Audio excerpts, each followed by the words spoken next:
அஸ்ஸலாமு அலைக்கும். வட்டலப்பம் செய்கிறது எப்படி?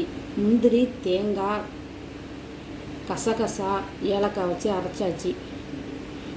அரைச்சி பண்ணா பெசல் வட்டலப்பம்.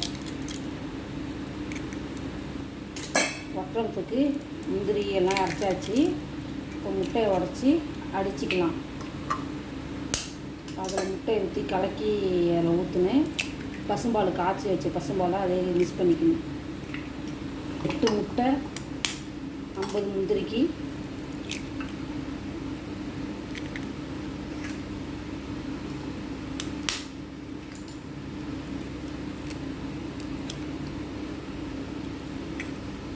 கொஞ்சம் உப்புத்தூள் போட்டு முட்டையை அடிச்சுக்கலாம். முந்திரிலாம் அரைச்சி வச்சுருக்கோங்களா, அதில் சீனி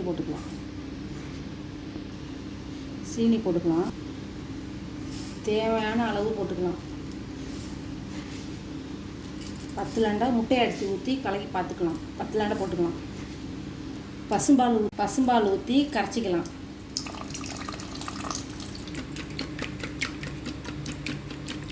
முட்டையை நல்லா அடிச்சுக்கிட்டே இருக்கணும்.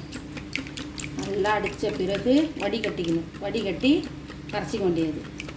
கொஞ்சம் இட்லி செட்டில் வேக வச்சுக்கலாம். இந்த பால் ஊற்றிருக்கிறோம்ல, அதை கரைச்சிக்கலாம். கரைச்சிக்கிட்டு முட்டையை அடிச்சுக்க வடிகட்டிக்கலாம்.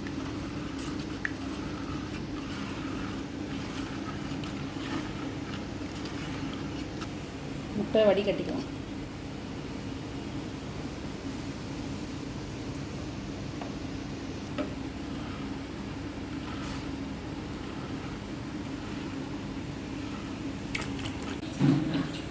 வட்டலப்பத்துக்கு எல்லாம் கலக்கியாச்சு. இட்லி சட்டியை வச்சு வேக வச்சுக்கலாம்.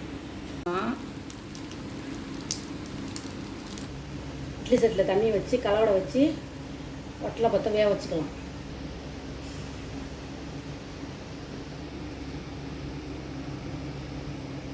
கொதி வேகும் போது கொஞ்சம் முட்டை ஊற்றுனால கொஞ்சம் மேலே வரும். அதனால் வேர்த்து ஊற்றாமல் தட்டுக்கூடைய வச்சு மேலே தட்டக்கூடைய வச்சுக்கலாம். கொதிக்கும் போது தடப்படான்னு ஆடும். சட்டினால பொங்கி கீழே ஊற்று வாய்ப்பு அதிகமாக இருக்குது. அதனால் ஒரு கல்லை வச்சுக்கலாம். அழுத்தமாக இருக்கும்.